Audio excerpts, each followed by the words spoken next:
Hello students, how are you? All okay? Okay. आज हम chapter 15 करेंगे, चिकित्सा का चक्कर।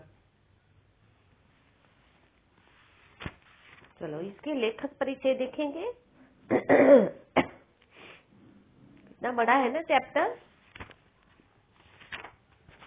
बेढब बनारसी अपनी हास्य रचनाओं के लिए प्रसिद्ध है। इन्होंने हिंदी में बेढब बनारसी के नाम से अनेक व्यंग्य कविताएं व लेख लिखे हैं। इनकी कविताओं के विषय प्रेम एवं राजनीति से जुड़े होते हैं। इनकी कविताओं में जीवन की विषम समस्याओं पर तीखा व्यंग है। बेढब की कहानियों में 20वीं सदी के मध्यम वर्गीय परिवारों के जीवन की हलचल का वर्णन किया है। मध्यम वर्ग होता है ना। चलो, आप जब बीमार होते हैं तो कहाँ जाते हैं? डॉक्टर के पास, है ना। डॉक्टर से इलाज करवाते हैं, है ना। और स्वस्थ रहने के लिए क्या करते हैं? अच्छा खान पान, है ना। तो ऐसे ही ये लेखक की कथा है कि लेखक जो थे वो बड़े हट्टे कट्टे थे और देखने में कभी वो रोगी नहीं लगते थे। उनकी आयु थी लगभग 35 वर्ष। वे कभी बीमार ही नहीं पड़े थे। तो वो लोगों को बीमार देखकर उन्हें भी इच्छा होती थी कि मैं भी कभी बीमार पड़ूं और मुझे भी सब देखने आए। और मेरे बीमार पड़ने का सब मुझे हंटले की बिस्कुट वगैरह दे, यूडी कॉलन की शीशिया सिर पर कोमल करों से यानी कोमल हाथों से बीवी लगाकर दे। और सबसे बड़ी इच्छा तो यह थी कि दोस्त लोग आकर मेरे सामने बैठ जाए और गंभीर धारण करके कहे कि क्या हुआ, किसको दिखाया, कोई फर्क पड़ता है कि नहीं, कैसी तबीयत है ना। उस समय मैं आनंद की सीमा के उस पार पहुंच जाता। अब एक दिन वो हॉकी खेलकर आए थे। कपड़े उतारे, स्नान किया और शाम को ही भोजन वो कर लेते थे जल्दी ही। पर आज जब मैच खेलने गए थे तब ज्यादा ही नाश्ता कर लिया था तो भूख नहीं लगी थी। पत्नी ने जब पूछा खाने को तो उन्होंने कहा कि आज स्कूल से खाकर आया हूँ, कुछ भूख नहीं है। तो पत्नी ने कहा कुछ साधारण से खा लो। तो उन्होंने दी 12 पूरियां और आधा पाव मलाई और प्रसाद जी के वहां से बाग बाजार का रसगुल्ला आया था तो 6 रसगुल्ले दे दिए। अब ये सारा उन्होंने खा लिया। अब क्या हुआ, एकाएक 3 बजे रात को उनकी नींद खुल गई। नाभि के नीचे दाहिनी ओर पेट में मालूम पड़ता था कोई बड़ी बड़ी सुइयां चुभो रहा है, पहुंच रहा है, मतलब चुभो रहा है। परंतु मुझे भय नहीं मालूम हुआ। तो उन्होंने क्या किया, एक रामबाण किया। अमृत धारा की एक शीशी उनके पास थी, उनकी कुछ बूंदे मुंह में टपका दी तो भी ठीक नहीं हुआ। फिर दोबारा पी, तिबारा पी, 4-5 बार पी ली तो भी फर्क नहीं पड़ा। अब प्रातःकाल होते होते शीशी समाप्त हो गई। सुबह होते होते दवाई खत्म हो गई पर दर्द में कोई कमी ना हुई। और सुबह ही सुबह एक डॉक्टर के यहाँ आदमी भेजना पड़ा। अब डॉक्टर साहब जो थे वो सरकारी अस्पताल के थे। वे एक टांगे पर तशरीफ लाए, बूढ़ा गाड़ी होती है ना वो, और सूट पहन कर आए। ऐसा मालूम पड़ता था कि प्रिंस ऑफ वेल्स के मेहमान आए हैं।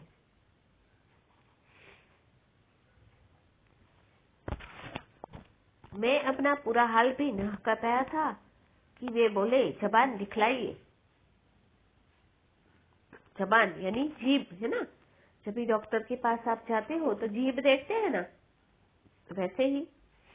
और फिर बोले घबराने की कोई बात नहीं है, दवा पी लीजिए, 2 खुराक पीते पीते आपका दर्द गायब हो जाएगा। हाय, मैं तो यहाँ दर्द से बेचैन और वहाँ डॉक्टर साहब साहित्य का मजा लूट रहे हैं। चलते चलते बोले अस्पताल खुला न होगा, नहीं तो आपको दवा मंगानी ना पड़ती। खैर, चंद्रकला फार्मेसी है, वहां से दवा ले लीजिए, वहां की दवाइयाँ अच्छी होती है। फिर क्या किया, गरम बोतल ले ली, उसका सेक भी किया। अब सेकते सेकते छाले पड़ गए, पर दर्द कम ही नहीं हुआ। दोपहर हुई, शाम हुई, पर दर्द जो था वो हटने का नाम ही नहीं ले रहा था। सभी लोग देखने आने लगे, घर पर मेला लग गया। और जो लोग आते अपना एक एक नुस्खा देते। किसी ने कहा कुछ नहीं, हींग पिला दो, किसी ने कहा चूना खिला दो।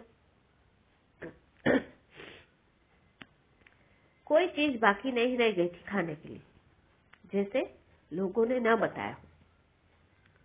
अब 3 दिन हो गए पर दर्द में कमी न हुई। लोग आते जाते देखने पर किसी न किसी विषय पर चर्चा छिड़ जाती कि प्रसाद जी का अमुक नाटक रंगमंच की दृष्टि से कैसा है।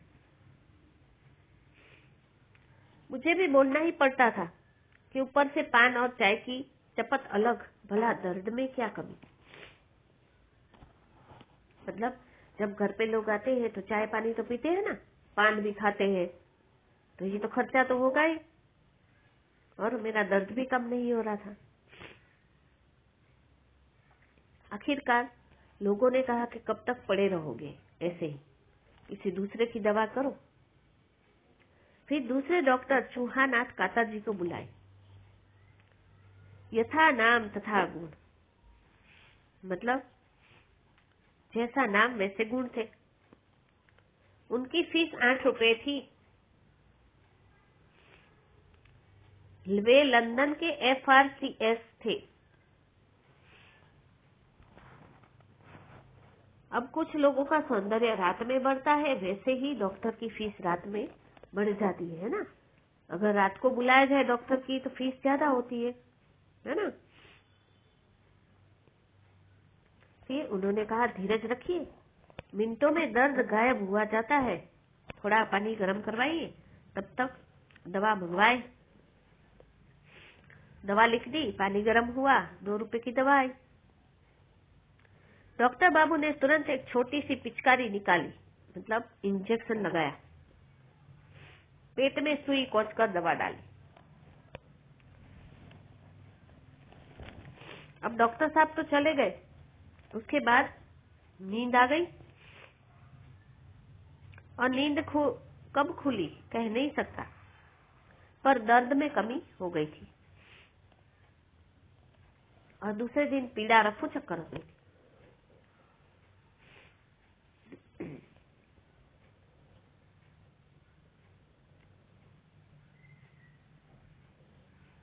अब कोई 2 हफ्ता मुझे पूरा स्वस्थ होने में लगे।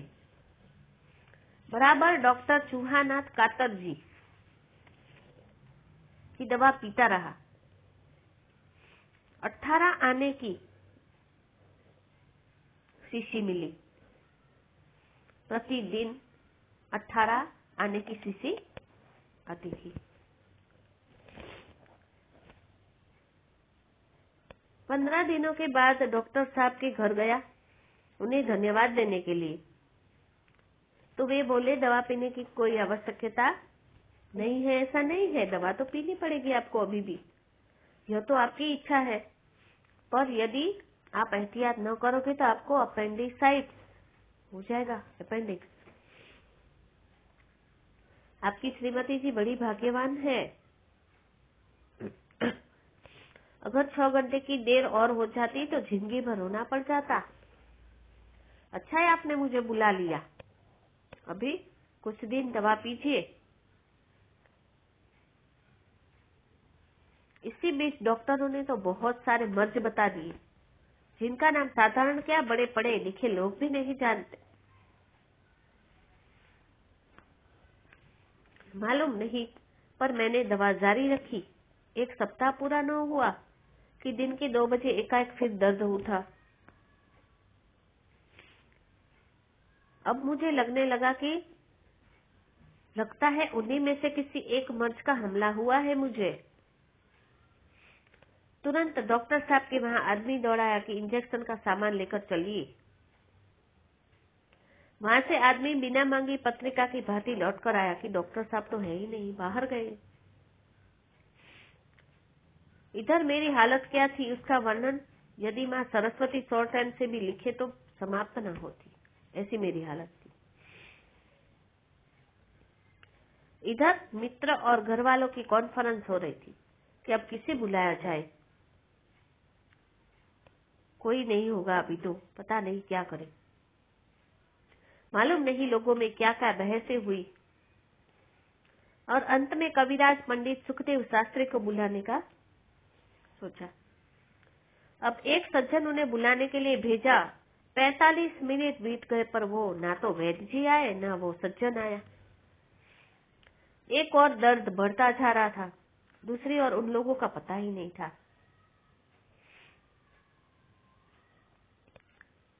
अंत में जो साहब गए थे वे लौटे और वे बोले वैद्य जी ने बड़े गौर से पत्रा देखा और कहा कि अभी बुध के संक्रांति व्रत में शनि की स्थिरता है, इसके समाप्त होने पर मैं चलूंगा।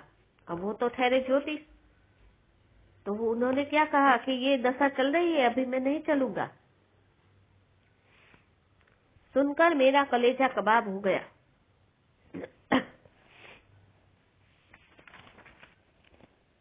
और कोई आधे घंटे बाद वे आए, आकर मेरे सामने कुर्सी पर बैठ गए। पहले नाड़ी हाथ में ली, 5 मिनट तक देखी, फिर दूसरे हाथ की और बोले कि वायु का प्रकोप है। यकृत से वायु घूमकर पित्ताशय में प्रवेश कर आंत्र में जा पहुंची, मतलब वायु हो गया गैस। यकृत क्या होता है? जिगर। अब इसमें मंदाग्नि का प्रादुर्भाव होता है, यानी पाचन शक्ति जो है वो कमजोर हो गई है, इसकी वजह से पेट में दर्द हो रहा है और वो शूल का कारण यानी दर्द का कारण बन गया। अब कविराज जी क्या बोल रहे थे वो तो किसी को समझ नहीं आ रहा है ना। आखिर में मुझसे रहा न गया। मैंने एक सज्जन से कहा जरा अलमारी से आपटे का कोष तो लेते आइए, यानी एक प्रसिद्ध संस्कृतज्ञ उसका शब्दकोश। यह सुनकर लोग चकरा गए और लोगों को लगा शायद मैं होश में नहीं हूँ। मैंने कहा दवा तो पीछे होगी, पहले मैं समझ लूं कि मुझे रोग क्या है। अंत में उन्होंने कहा देखिए मैं दवा देता हूँ, अभी आपको लाभ होगा। पंडित जी ने दवा दी और अदरक के रस में औषधि को लेने को कहा।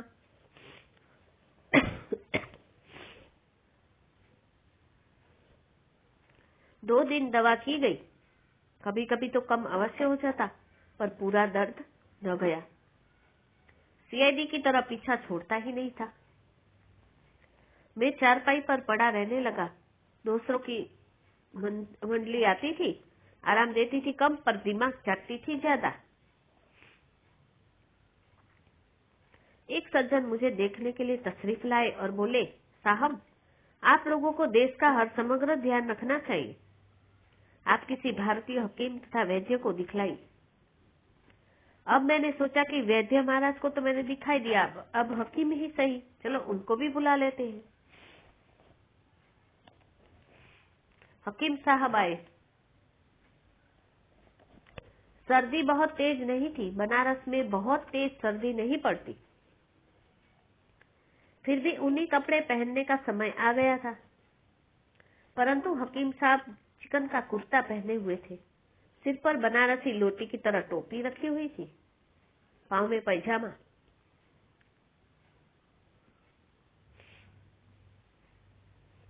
हकीम साहब पतले दुबले इतने थे कि मालूम पड़ता था कि अपनी तंदुरुस्ती अपने मरीजों को बांट दी हो, इतने दुबले पतले। आते ही मैंने सलाम किया और वे बोले, मिजाज कैसा है? मैंने कहा, मर रहा हूं, बस आपका इंतजार था। अब यह जिंदगी आपके हाथों में है। तब हकीम साहब ने कहा कि यार, अब आप कैसी बातें करते हैं? जिंदगी से कभी कोई बेजार हो गए हो, यानी दुखी हो गए हो? भला ऐसी कोई बातचीत करता है? मरे आपके दुश्मन। मैंने कहा कि बस आपकी दुआ है, आपका नाम बनारस ही नहीं हिंदुस्तान में भी लुकमान की तरह मशहूर है। लुकमान क्या होता है? एक प्राचीन प्रसिद्ध वैद्य। इसलिए हमने आपको तकलीफ दी है। ठीक है, अब आप इलाज शुरू कीजिए। 10 मिनट तक उन्होंने नब्ज देखी, फिर एक नुस्खा लिख दिया, इससे इसी वक्त आप पीजिए, इंशाअल्लाह जरूर शिफा होगी। अब हकीम साहब चलने को तैयार हो गए। उठते उठते बोले, जरा एक बात का ख्याल रखिएगा, आजकल लोग दवाइयाँ बहुत पुरानी रखते हैं। मेरे यहाँ ताजी दवाइयाँ मिलती है, वहां से ही लीजिएगा। कभी कभी दर्द का दौरा अधिक वेग में हो जाता था, कभी कभी दर्द कम हो जाता था। अब घर वालों को और मुझे भी दर्द के संबंध में विशेष चिंता रहने लगी। कोई कहता कि लखनऊ जाओ, कोई एक्सरे का नाम लेता था। हर लोग तरह तरह की राय देते थे, जल चिकित्सा कराइए, होम्योपैथिक करवाइए। अब एक प्राकृतिक चिकित्सा वाले ने कहा कि आप गीली मिट्टी पेट पर लेटकर धूप में बैठ जाइए, 1 हफ्ते में दर्द हवा हो जाएगा। हमारे ससुर साहब एक डॉक्टर को लेकर आए। उन्होंने कहा, देखिए, आप पढ़े लिखे आदमी हैं, समझदार हैं। इसी बीच में मेरी नानी की मौसी मुझे देखने आई। उन्होंने बड़े प्रेम से कहा कि मैं तो पहले ही सोच रही थी, यह कुछ ऊपरी खेल है। यह ऊपरी खेल क्या है? मैंने पूछा। बेटा, सब कुछ किताब में थोड़ी होता है। देखो ना, इसकी बरौनी कैसे खड़ी है। बरौनी यानी पलक के बाल, आईब्रोज होते ना, उसके बाल। कोई चुड़ैल लग गई है। किसी ओझा को दिखाइए, इसको भूत प्रेत का साया है और कुछ नहीं। अब डॉक्टर तो उनके जान के पीछे पड़े ही थे, अब चुड़ैल भी आ गई। जब सब लोग चले गए तो मेरी पत्नी ने कहा कि तुम लोगों की बात क्यों नहीं मान लिया करते? कुछ हो या ना हो, इसमें तुम्हारा हर्ज ही क्या है? अब ओझा से तो किसी प्रकार की आशा क्या करता, पर बीच में दवा भी होती जाती थी। कुछ लाभ अवश्य हुआ, पर पूरा फायदा न हुआ। अब मैंने पक्का इरादा कर लिया कि लखनऊ जाऊं। सब तैयारी हो चुकी थी, इतने में एक और डॉक्टर, एक मेहरबान लीवा आए। उन्होंने कहा, जरा मुंह तो देखूं। मैंने कहा, मुंह जीभ तो चाहे देखिए, जो भी देखिए, पर मेरा दर्द गायब कीजिए। डॉक्टर बोले कि किसी डॉक्टर को सूझी नहीं, तुम्हें पायरिया है, उसी का जहर तुम्हारे पेट में जा रहा है, वही सब फसाद की जड़ है। मैंने कहा, तब क्या करूं? डॉक्टर साहब ने कहा, इसमें करना क्या है, किसी दंत चिकित्सक को दिखाइए, यानी डेंटिस्ट को। दांत निकलवा लीजिए। खैर, रात भर मैंने सोचा। मैंने भी यह निश्चय किया कि यह डॉक्टर ठीक कहते हैं। तो दंत चिकित्सक के वहां पूछवाया। उसने कहा कि 3 रुपए एक दांत तुड़वाने के लगेंगे और कुल दांतों के होंगे 96 रुपीज, 96 रुपीज, है ना। मगर मैं आपके लिए 6 रुपए छोड़ दूंगा, मतलब 6 रुपए कम देना। इसके अतिरिक्त दांत बनवाई के अलग पैसे लगेंगे। यह सुनकर पेट के दर्द के साथ सिर में भी चक्कर आने लगे। मगर फिर मैंने सोचा कि जान सलामत है तो सब कुछ सलामत। इतना और खर्च करेंगे। श्रीमती जी से रुपए मांगे। उन्होंने पूछा क्या हुआ? मैंने सारा हाल कह दिया। वे बोली, तुम्हारी बुद्धि कहीं घास चढ़ने गई है? आज कोई कहता है दांत उखड़वा डालो, कल कोई कहेगा बाल उखड़वा लो, परसों कोई कहेगा डॉक्टर नाक नुचवा डालो, आंखें निकल दो। यह सब क्यों कर रहे हो? यह सब फिजूल खर्च है, फिजूल। खाना ठीक से खाओ, 15 दिन में ठीक हो जाओगे। अब मैंने कहा कि तुम्हें अपनी ही दवा करनी थी तो इतने रुपए क्यों बर्बाद कराए, है ना। वो अपनी पत्नी से कहते हैं कि अगर तुम्हें अपनी ही करनी थी तो दूसरे डॉक्टर को क्यों दिखा रही थी, है ना। तो ये पाठ में बीमार पड़ने पर आम बात है कि जो भी व्यक्ति बीमार को देखने आता है वह अपनी राय जरूर देता है, ये दिखाया गया है ना। और लेखक भी ऐसे ही चक्कर में फंस गए हैं। उसकी दयनीय दशा का बहुत मनोरंजक वर्णन इस पाठ में किया गया है। ओके, समझ में आ गया ना।